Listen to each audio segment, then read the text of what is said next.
الحمد لله رب العالمين والعاقبة للمتقين والصلاة والسلام على سيدنا ونبينا ومولانا محمد وآله وأصحابه أجمعين. أما بعد فأعوذ بالله من الشيطان الرجيم. قال الله تبارك وتعالى في كتابه المجيد: بسم الله الرحمن الرحيم. والذي جاء بالصدق وصدق به أولئك هم المتقون. آمنت بالله صدق الله العظيم. الصلاة والسلام عليك سيدي يا رسول الله وعلى آلك وأصحابك سيدي يا حبيب الله.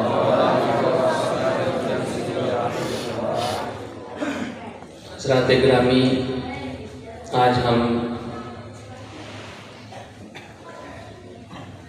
جامع مسجد نوری میں حاضر ہیں اور آج کی بسم آج کی محفل حضرت کی تشریف ہے. آج کے اس پروگرام کا جو عنوان ہے وہ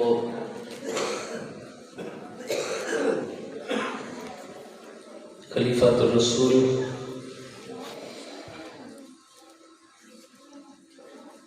تاجدار صداقت سید الصحابہ افضل الناس بعد الانبیاء والرسل حضرت سیدنا ابو بکر صدیق رضی اللہ تعالیٰ عنہ آپ کے ذکر خیر کا عنوان ہے. میری اور آپ کی رب ذوالجلال حاضری قبول و منظور فرمائے. آپ وہ ہستی ہیں کہ جنہوں نے سب سے پہلے مردوں میں پیارے نبی صلی اللہ علیہ وسلم کی تصدیق کی اور آپ پر ایمان لائے. یہ بہت بڑی بات ہوتی ہے. بعد میں تو بہت سارے لوگ ایمان لے کر آئے اور اتنی جلدی ایک تبدیلی کو محسوس کرنا اور حق کو تسلیم کرنا، یہ جناب سیدنا ابو بکر صدیق رضی اللہ تعالیٰ عنہ آپ کے حصے میں آیا. آپ وہ شخصیت ہیں کہ جو میرے نبی علیہ السلام کے ہر جگہ پر ساتھی ہیں. مکہ المکرمہ میں، سفر میں، غار میں، مدینہ المنورہ میں، جہاد میں اور مزار میں، ہر جگہ آپ پیارے نبی صلی اللہ علیہ وسلم کے ساتھی ہیں. اور یہ جو بارگاہ رسالت ہے، یہاں پر حسب نسب نہیں دیکھا جاتا، بلکہ حضور کی بارگاہ میں اور اللہ تعالیٰ کی بارگاہ میں انسان کی قلبی کیفیت کو دیکھا جاتا ہے. جناب سیدنا ابو بکر صدیق نسب کے لحاظ سے بھی شریف النسب تھے، مطلب ایک اعلیٰ نسب والے تھے. لیکن جو آپ کا رتبہ بارگاہ رسالت میں ہے، یہ حضور علیہ السلام کے ساتھ وفا کی وجہ سے ہے. حضور سرور عالم صلی اللہ علیہ وسلم کے ساتھ محبت کی وجہ سے ہے. حضور علیہ السلام کی بارگاہ میں ایک مرتبہ حضرت سیدنا ابو بکر صدیق اس حالت میں حاضر تھے کہ آپ کے جسم پر کرتا بھی نہیں تھا، ایک چادر کو جسم پر لپیٹ کے کوئی درختوں کے کانٹوں کے ساتھ اس کو جوڑا ہوا تھا، اور فرش زمین پر چٹائی کے بغیر بارگاہ مصطفیٰ میں حاضر تھے کہ پیارے نبی صلی اللہ علیہ وسلم کے چہرے انور پر ایک خاص قسم کی کیفیت آئی۔ تو حضور فرماتے ہیں ابو بکر اللہ تعالیٰ تمہیں سلام کہتا ہے۔ ابو بکر اللہ تجھے، اب یہ کوئی چھوٹی بات تو نہیں ہے نا، یہ کتنی بڑی بات ہے۔ اور سلام کے بعد اب کیفیت بدل گئی۔ آپ اندازہ کریں کہ کسی شخص کے پاس دور سے اس کے والد گرامی کا سلام آ جائے تو اس کی کیفیت کیا ہو جاتی ہے، اور اگر اس کے شیخ و مرشد کی طرف سے سلام آ جائے پھر کیا کیفیت ہوتی ہے۔ اور یہ تو انسانوں کی طرف پیغامات میں ایک کیفیت ہے۔ تو جب اللہ تعالیٰ کی طرف سے پیغام آئے اور اس ہستی کے نام جو مصطفیٰ کی بارگاہ میں بغیر چٹائی کے زمین پر حاضر ہیں اور لباس بھی بڑا مختصر، تو کیا کیفیت ہوگی۔ تو بس سن ہی رہے تھے کہ حضور نے اگلی بات ارشاد فرمائی۔ میرے حضور نے ارشاد فرمایا کہ اللہ تعالیٰ کی طرف سے یہ پیغام آیا ہے کہ ابو بکر، میں تھوڑا اس کو اپنے الفاظ میں بات سمجھانے کے لیے، ابو بکر ایک مکہ کا سردار تھا، مکہ المکرمہ میں ان کا ایک نام ہے، ان کا ایک رتبہ تھا، لوگ ان کے در پر سوالی بن گیا، یہ لوگوں کے مسائل حل کرتے تھے، لوگوں کے فیصلے کیا کرتے تھے۔ ایک مکہ کے ایک چودھری تھے، نمبردار تھے، بڑے جاگیردار تھے، اسلام قبول کیا تو بہت سارے معاملات تھے کہ اسلام کی خاطر ان کو بہت کچھ خرچ کرنا پڑا۔ جیسا کہ مجھ سے پہلے حضرت گفتگو فرما رہے تھے، بڑی خوبصورت ان کی گفتگو ہوتی ہے، یہ ادھر ہمارے علاقے میں بھی کتاب کے لیے جاتے ہیں، تو آپ کے سامنے تو خیر یہ آپ کے گھر کے فرد ہیں، وہاں جاتے ہیں تو ہزاروں لوگ بڑی محبت سے ان کا کر رہے ہوتے ہیں۔ تو خیر وہ آپ کا خرچ کرنا بیان کر رہے تھے کہ کتنے غلاموں کو آزاد کروایا، تو جو دولت تھی وہ خرچ کر دی، اب کچھ باقی نہیں ہے۔ تو پیغام یہ آیا کہ ایک سردار تھا اور آج مصطفیٰ کی بارگاہ میں فقیروں کی طرح بیٹھا ہوا ہے، تو میں اس سے یہ پوچھتا اللہ تعالیٰ کی طرف سے یہ پیغام آیا کہ ابو بکر صدیق سے کہو مجھ سے راضی تو ہے نا۔ اب یہ جملہ چھوٹا موٹا جملہ نہیں ہے، ساری کائنات رب کو راضی کرنا چاہتی ہے، اور رب دیکھیں مصطفیٰ کو تو کرتا ہی کرتا ہے، مصطفیٰ کے در کے فقیر ابو بکر صدیق سے ان کی رضا پوچھ رہا ہے۔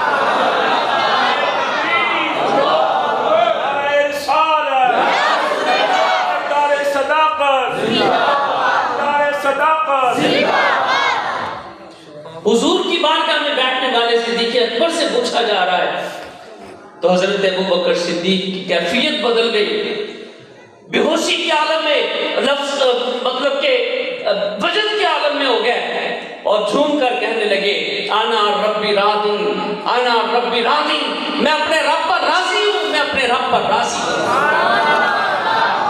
اس لیے راضی ہے کہ دنیا والوں کو تو دنیا مل گئی، اور ابو بکر صدیق کو اللہ کی بادشاہی کا مالک مل گیا، محبوب خدا مل گیا،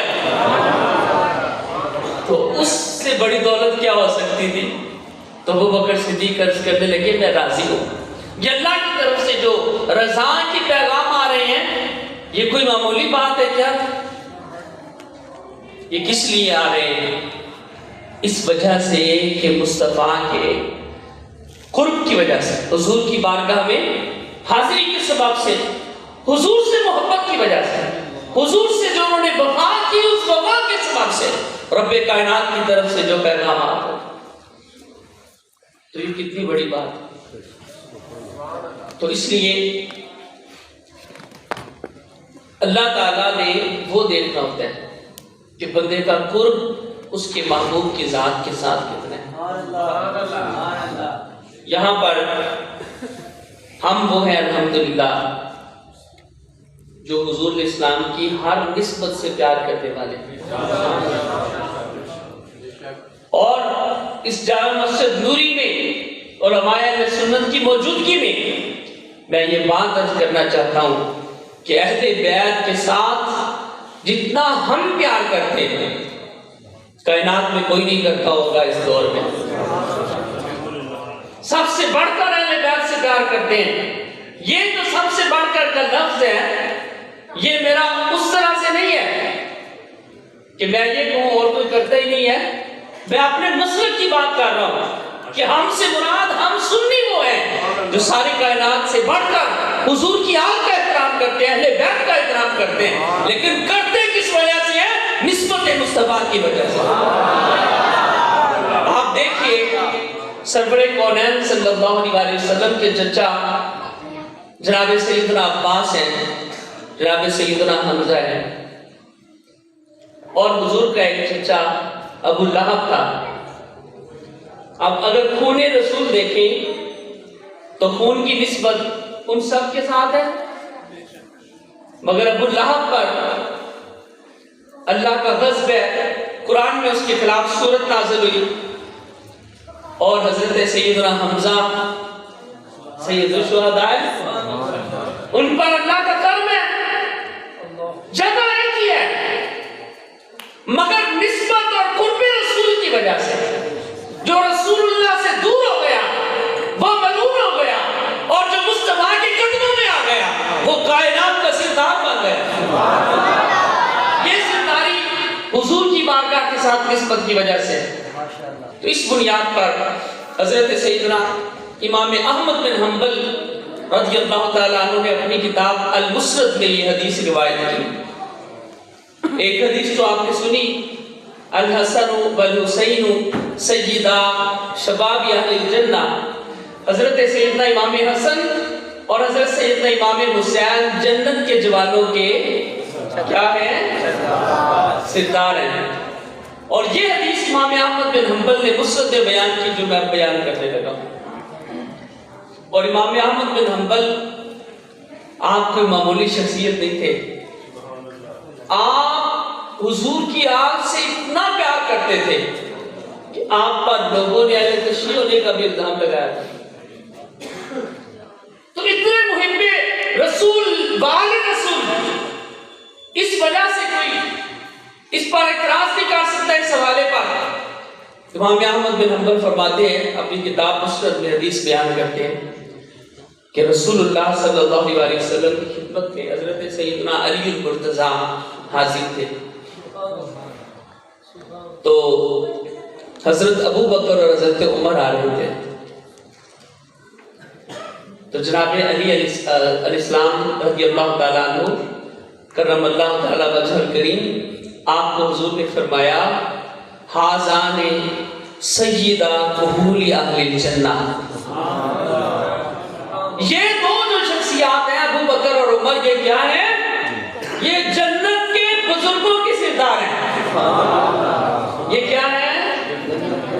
ایک بندے نے مجھ سے سوال کیا کہ سردار تو امام حسن اور امام حسین ہیں، اور آپ یہ کیوں کہہ رہے ہیں؟ تو میں نے کہا کہ پہلے تو توبہ کر، میں نہیں کہہ رہا، حدیث روایت کر رہے ہیں حضرت علی اور کہہ رہے ہیں سید الکونین، ارشاد فرما رہے ہیں اللہ کے محبوب، پہلی بات تو میں نہیں کہہ رہا، کہنے والی مصطفیٰ کی ذات ہے، اور دوسری بات کہ جس جگہ پر حضور نے فرمایا کہ حسن اور حسین جنتی جوانوں کے سردار ہیں، وہاں حضور نے یہ فرمایا تھا کہ اور کوئی سردار نہیں ہوگا۔ بات سمجھ آ گئی کہ نہیں؟ مطلب اسنان کریمان کی جب حضور نے عظمت بیان کی تو آپ نے یہ ویسے سردار اگر کریں تو سردار تو ہوتا ہی ایک، دو تو ہوتے نہیں، تو سردار کتنے ہوتے ہیں؟ ایک ہوتا ہے، لیکن حضور نے دو کا ذکر کیا۔ اس کا مطلب یہ ہوا کہ جب دو ہو سکتے ہیں تو تین اور چار بھی ہو سکتے ہیں۔ تو خیر یہ حضور کا فرمان ہے، حضور سے پوچھو کیوں فرمایا؟ مگر میرے حضور اسلام نے ارشاد فرمایا یا علی لا تخبرهما کما قال، اے علی ان دونوں کو یہ بات نہ بتانا، ان دونوں کو یہ بات نہ بتانا۔ کون سی بات؟ کہ یہ دونوں جنتی بزرگوں کے سردار ہیں۔ کون؟ حضرت ابوبکر اور حضرت عمر۔ تو یہ شان مصطفیٰ علیہ السلام نے انہیں عطا فرمائی اس بنیاد پر کہ یہ حضور سے وفا کرنے والے، یہ پیارے نبی صلی اللہ علیہ وسلم کے وفادار تھے، حضور کے محب تھے، اور محبت مصطفیٰ صلی اللہ علیہ وسلم کا یہ انداز نہیں تھا کہ جیسے ہم محبت کرتے ہیں، جیسے ہم محبت کرتے ہیں ساتھ داڑھی بڑھواتے ہیں، ہم حضور سے محبت کرتے ہیں ساتھ نماز بھی پڑھتے ہیں، ہم حضور سے محبت کرتے ہیں ساتھ قرآن کی تلاوت ہی نہیں کرتے، ہم حضور سے محبت کرتے ہیں درود پاک ہی نہیں پڑھتے۔ یہاں کسی ایک سے پوچھو، کسی سے بھی، تو ہر کوئی کہے گا کہ میں عاشق رسول ہوں۔ کسی بھی بندے کو اٹھا کر پوچھو بھائی جی عاشق رسول ہو؟ جی جی الحمدللہ میں عاشق رسول ہوں۔ آج درود شریف کتنا پڑھا ہے؟ او جی بس ٹائم نہیں ملا۔ کل کتنا پڑھا سر؟ ٹائم نہیں ملا۔ پرسوں کتنا پڑھا تھا؟ ٹائم نہیں ملا۔ یہاں میں ایسے بندے بتا سکتا ہوں کہ جن کو ایک ایک مہینہ ہو گیا انہوں نے علیحدہ بیٹھ کے کبھی حضور اسلام کی بارگاہ میں درود نہیں پڑھا، اور آج کے رسول سارے ہیں۔ کیا یہ عشق رسول ہے کہ ہم درود پاک بھی نہ پڑھیں اور کہ عاشق رسول ہیں؟ کیا یہ عشق رسول ہے کہ ہم تلاوت بھی نہ کریں اور کہیں عاشق رسول ہیں؟ عشق مصطفیٰ وہ تھا جو صحابہ نے کیا اور حق ادا کیا، جہاں جان دینے کی باری آئی جان دی، جہاں مال کی ضرورت پڑی مال دیا، جہاں اولاد کی قربانی کی ضرورت پڑی اولاد کو قربان کیا، وطن کو قربان کرنے کی ضرورت پڑی وطن قربان کیا، جو کچھ بھی تھا کہ وہ قربان کر سکتے تھے صحابہ نے مصطفیٰ کے قدموں میں لا کے رکھ دیا۔ یہ محبت مصطفیٰ، یہ محبت مصطفیٰ ہے نا کہ ہم عمل کر کے دکھائیں۔ تو حضور اسلام کے یہ صحابہ تھے جو حضور اسلام کی ذات پاک سے محبت کرتے تھے، اور ان محبت کرنے والوں کا سردار اگر آپ سننا چاہتے ہیں کہ وہ کس کا نام ہے تو وہ حضرت سیدنا ابوبکر صدیق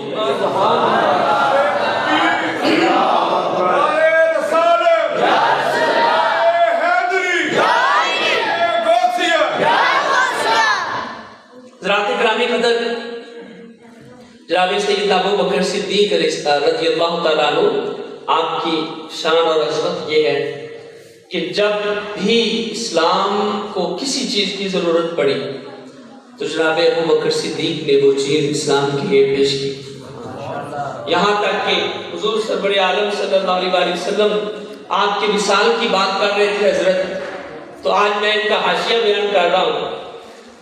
تو آپ کے وصال کی جو بات کر رہے تھے کہ جب حضور سرور عالم صلی اللہ علیہ وسلم کا وصال ہوا تو صحابہ پریشان ہو گئے، صحابہ کے ذہن میں یہ خیال بڑا عجیب و غریب آنے لگا کہ یہ کیسے ہو سکتا ہے اللہ کے نبی علیہ السلام کا وصال ہو جائے، وہ وفات پا جائے، ان کی دنیا سے تشریف لے جانے کا وقت آ جائے، کیسے ہو سکتا ہے؟ یہاں تک کہ بعض صحابہ جو ہے وہ عجیب و غریب دیوانہ وار حضرت سیدنا فاروق اعظم نے تلوار نکالنے لگے کہ خبردار اگر کسی نے کہا کہ اللہ کے رسول دنیا سے رخصت ہو گئے میں ان کا ساتھ جدا کر دوں گا۔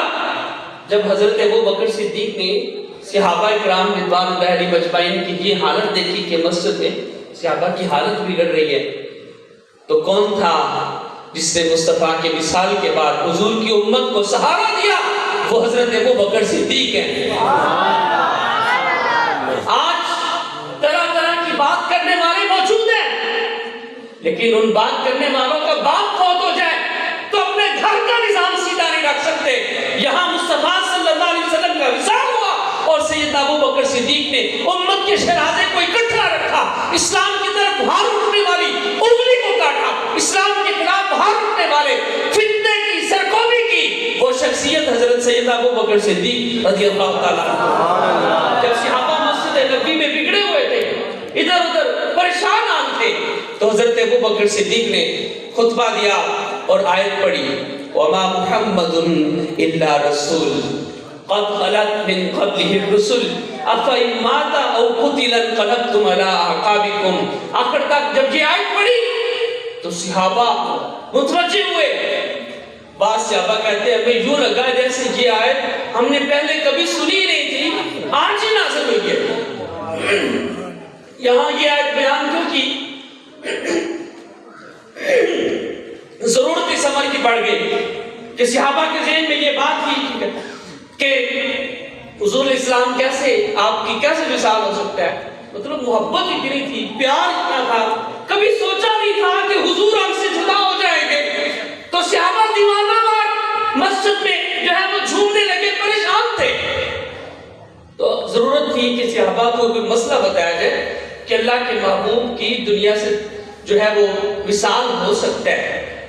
تو حضرت ابو بکر صدیق نے قرآن سے یہ مسئلہ حل کیا کہ محمد اللہ کے رسول ہی ہیں، پھر اگر آپ کا وصال ہو جائے یا آپ کو شہید کر دیا جائے تو کیا تم اپنی ایڈیوں سے پھر جاؤ گے؟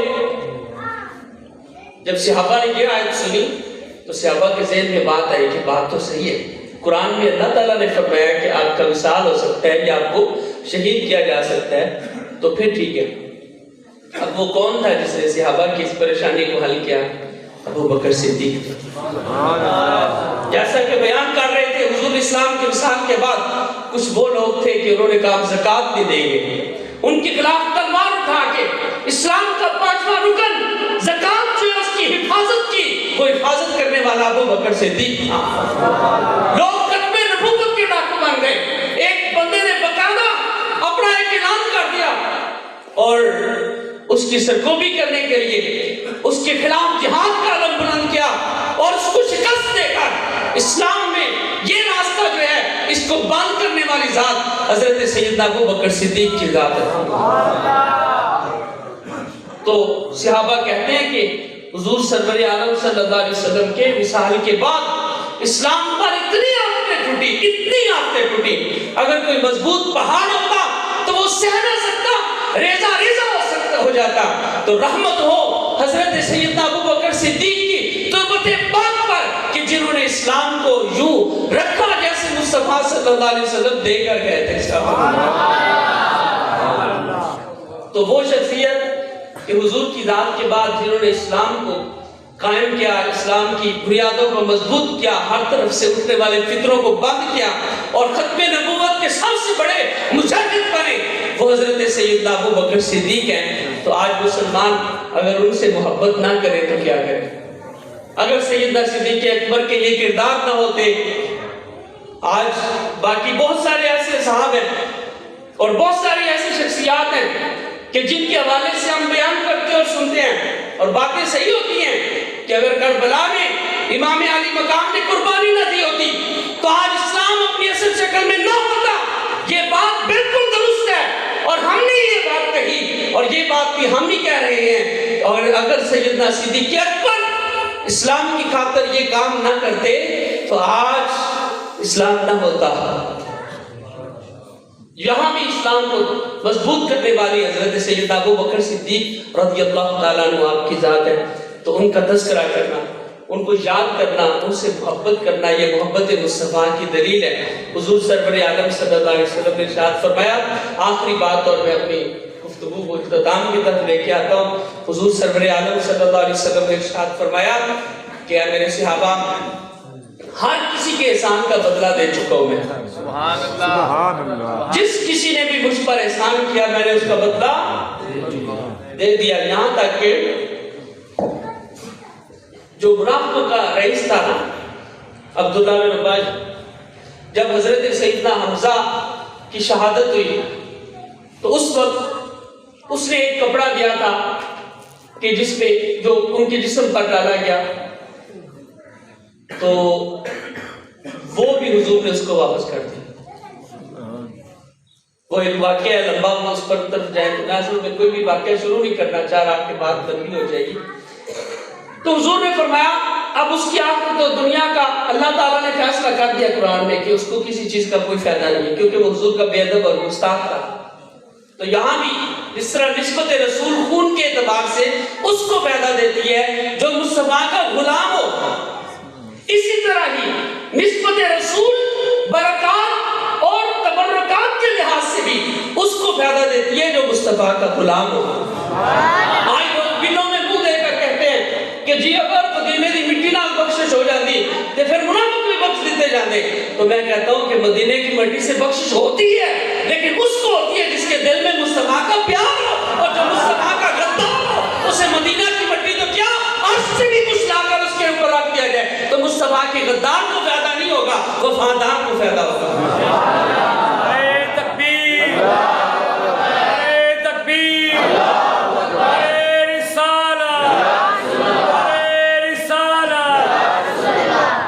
تو حضرات اکرامی قدر یہ حضور کے وفادار تھے، تو حضور نے فرمایا کہ ہر کسی کے احسان کا میں نے بدلہ چکا دیا، لیکن ابو بکر کے احسانات کا بدلہ میں نے نہیں دیا۔ وہ شخصیت کہ آج بھی جس کے احسانات ہمارے نبی علیہ السلام کی ذات پر موجود ہے اور قیامت کے روز مصطفیٰ ان کے احسانات کا بدلہ چکائیں گے، وہ شخصیت حضرت سیدنا ابو بکر صدیق کی ذات گرامی۔ تو ان کا ذکر کرنے کے لیے ہم یہاں جمع ہیں۔ کیسے خالی جھولیاں لے کے جائیں گے، کیسے ہمارے دل ایمان سے نہیں بھریں گے؟ ہم یہاں سے اٹھیں گے کہ ان کا ذکر ہو رہا ہے جو مصطفیٰ کے جانشین ہیں، تو ہم یہاں سے برکات کیے بغیر نہیں اٹھ سکیں گے۔ اس محفل پر، اس مجلس پر اللہ تعالیٰ کی وہ رحمتیں نازل ہوگی جو ہمیں نظر تو نہیں آئیں گی، لیکن قبر اور محشر کے روز کام ضرور آئیں گے۔ اللہ پاک میری اور آپ سب کی حاضری قبول فرمائے۔ قرآن کریم کی میں نے آیت پڑھی، رب ذوالجلال نے ارشاد فرمایا والذی جاء بالصدق وصدق بہ اولئک هم المتقون، وہ ہستی جو سچ لے کر آئے اور وہ ذات جنہوں نے سچ کی تصدیق کی، یہ سب پرہیزگار ہیں۔ مفسرین فرماتے ہیں کہ سچ لے کر آنے والی ذات ہمارے نبی حضرت محمد رسول اللہ کی ذات ہے، اور تصدیق کرنے والے سے مراد حضرت سیدنا ابو بکر صدیق رضی اللہ تعالیٰ عنہ۔ آپ وہ ہستی ہیں کہ جن کے بارے میں اللہ تعالیٰ نے قرآن میں فرمایا کہ اللہ ابو بکر کے ساتھ ہے۔ کہاں فرمایا؟ بھئی جب ہجرت کر کے حضور آئے تو آپ کے ساتھ کون تھا؟ حضرت ابو بکر صدیق۔ کسی کو اس بات پہ کوئی اعتراض تو نہیں ہے نا؟ تو جب آپ غار میں تھے تو اللہ تعالیٰ فرما رہا ہے کہ جب دو لوگ غار میں تھے، دو ہستیاں غار میں تھیں، ان میں سے جو دوسرے تھے انہوں نے اپنے صحابی کو، اپنے ساتھی کو فرمایا لا تحزن۔ اب یہ دوسرے تھے جنہوں نے فرمایا ابو بکر صدیق کو کہ غم نہ کر، وہ تھے ہمارے نبی صلی اللہ علیہ وسلم۔ تو پہلا کون ہوا جی؟ قرآن میں موجود ہے نا یہ بات، ثانی اثنین ہما فی الغار، جب دو غار میں تھے تو ان میں سے دوسری ذات نے ارشاد فرمایا کہ خوف نہ کر، وہ ارشاد فرمانے والے ہمارے نبی صلی اللہ علیہ وسلم ہیں۔ تو پہلا کون ہوا؟ حضرت ابو بکر صدیق۔ یہ پہلے اس لیے بنے کہ انہوں نے اپنے دل میں مصطفیٰ کا غم رکھا، مصطفیٰ کا پیار رکھا۔ تو لوگوں جو مصطفیٰ کا پیار رکھتا ہے وہ پہلے نمبر پر ہی ہوتا ہے، اس کو اللہ تبارک و تعالیٰ عزتوں سے نواز دیتا ہے۔ تو لا تحزن ان اللہ معنا، بے شک اللہ ہمارے ساتھ ہے، بے شک اللہ۔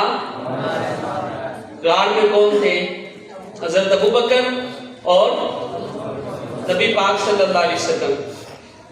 اور کیا کیا کہا جا رہا ہے؟ بے شک اللہ ہمارے ساتھ ہے۔ کس کس کے ساتھ ہے؟ نبی پاک کے ساتھ ہے اور ابو بکر صدیق کے ساتھ ہے۔ اب جو اللہ ہوا ابو بکر صدیق کے ساتھ، تو جو حضرت ابو بکر صدیق کے ساتھ ہے وہ اللہ کے ساتھ ہوا، اور اللہ ہے ابو بکر صدیق کے ساتھ، اور جو ان کے خلاف کھڑا ہوا اس کے ساتھ کون ہوگا؟ اللہ تو اس کے ساتھ نہیں ہوگا نا۔ تو اس لیے ہم مسلمان ایمان والے جو ہیں، ہمارا ایمان اس چیز کا تقاضا کرتا ہے کہ ہم اللہ کے محبوب صلی اللہ علیہ وسلم اور آپ کے 4 صحابہ حضور کے خلفائے راشدین، ان سب سے اتنی ٹوٹ کے محبت کریں، اتنی ٹوٹ کے محبت کریں کہ اس محبت کا بھی صرف اتنا ہی فرق ہو کہ اللہ کے بعد حضور ہے اور حضور کے بعد حضور علیہ الصلوۃ والسلام کے ترتیب کے ساتھ خلفائے راشدین ہیں۔ یہ ادب کرنا ہر ایمان والے کے ایمان کا حصہ ہے، اور اگر کسی کے ایمان میں یہ بات نہیں ہے تو اسے فکر کرنی چاہیے کہ آخرت میں مصطفیٰ کو کیا حکم دکھائے گا اور رب ذوالجلال کو کیا جواب دے گا۔ اللہ پاک ہمیں توفیق دے کہ ہم حضور اور حضور کی تمام روحانی، جسمانی، ظاہری، باطنی نسبتوں کا احترام اور ان سے پیار کرنا نصیب فرمائے۔